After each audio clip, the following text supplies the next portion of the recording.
ಗ್ರಾಮಗಳಲ್ಲಿ ಸಾಂಕ್ರಾಮಿಕ ರೋಗಗಳು ಹರಡದಿರಲಿ, ಊರಿನ ಮಂದಿಗೆ ಒಳಿತಾಗಲಿ ಹಾಗೂ ಕಾಲಕ್ಕೆ ಉತ್ತಮ ಮಳೆಯಾಗಿ ನಾಡು ಸಮೃದ್ಧಿಯಾಗಲಿ ಎಂದು ಪ್ರಾರ್ಥಿಸಿ ಆಷಾಢ ಮಾಸದ ಕೊನೆಯ ಮಂಗಳವಾರದಂದು ಇಂದು ತಾಲೂಕಿನ ಯಲಗಟ್ಟೆ ಗೊಲ್ಲರಹಟ್ಟಿಯಲ್ಲಿ ಹೋಳಿಗೆ ಹಬ್ಬವನ್ನು ಗ್ರಾಮಸ್ಥರು ಅತ್ಯಂತ ಶ್ರದ್ಧಾ ಭಕ್ತಿಯಿಂದ ಆಚರಣೆ ಮಾಡಿದ್ದಾರೆ. ಆಷಾಢ ಮಾಸದಲ್ಲಿ ಸಾಮಾನ್ಯವಾಗಿ ಯಾವುದೇ ದೊಡ್ಡ ಸಾಂಪ್ರದಾಯಿಕ ಹಬ್ಬಗಳು ಬರುವುದಿಲ್ಲ. ಈ ಬಿಡುವಿನ ಸಮಯದಲ್ಲಿ ರೈತಾಪಿ ವರ್ಗ ಹಾಗೂ ಶ್ರಮಜೀವಿಗಳು ಜಾನಪದ ಶೈಲಿಯ ಇಂತಹ ಆಚರಣೆಗಳಲ್ಲಿ ತೊಡಗಿಸಿಕೊಳ್ಳುತ್ತಾರೆ. ಆಷಾಢದ ಮಂಗಳವಾರ ಹಾಗೂ ಶುಕ್ರವಾರದಂದು ಈ ಹಬ್ಬಕ್ಕೆ ವಿಶೇಷ ಪ್ರಾಮುಖ್ಯತೆ ಇದೆ. ಚಿತ್ರದುರ್ಗ ಜಿಲ್ಲೆಯಲ್ಲಿ ಬಹುತೇಕ ಎಲ್ಲರೂ ಮಂಗಳವಾರ ಈ ಹಬ್ಬವನ್ನು ಆಚರಣೆ ಮಾಡ್ತಾರೆ.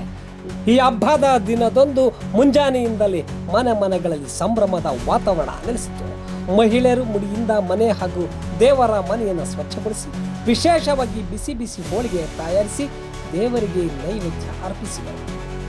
ಅರಿಶಿಣ, ಕುಂಕುಮ, ಗಾಜಿನ ಬಳೆ, ಬೇವಿನ ಸೊಪ್ಪು, ತೆಂಗಿನಕಾಯಿ ಹೋಳಿಗೆಗಳು ಹಾಗೂ ಮುಡಿಯಿಂದ ಸಿದ್ಧಪಡಿಸಿದ ಹೋಳಿಗೆಯನ್ನು ಮರದಲ್ಲಿ ಜೋಡಿಸಿ ಪ್ರಥಮವಾಗಿ ಮನೆಯಲ್ಲಿ ಪೂಜೆ ಸಲ್ಲಿಸಿದ ನಂತರ ಊರಿನ ದೇವಾಲಯ ಅಥವಾ ಊರಿನ ಹೊರವಲಯದ ನಿಗದಿಪಡಿಸಿದ ಸ್ಥಳದಲ್ಲಿ ಅವುಗಳನ್ನು ಇಟ್ಟು ಸಾಂಕ್ರಾಮಿಕ ರೋಗದಿಂದ ಮಕ್ಕಳನ್ನು ಕಾಪಾಡುತ್ತಾ ಎಂದು ನೆನೆಸಿದರು.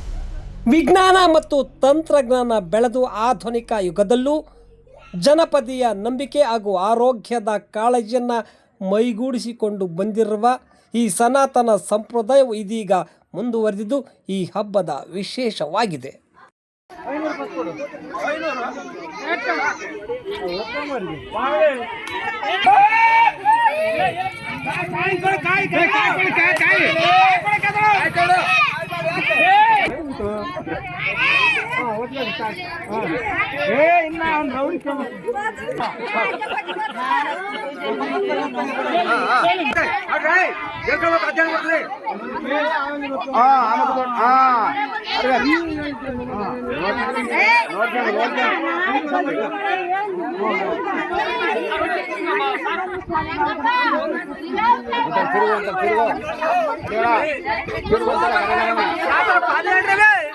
ಪಾದಪಡೆ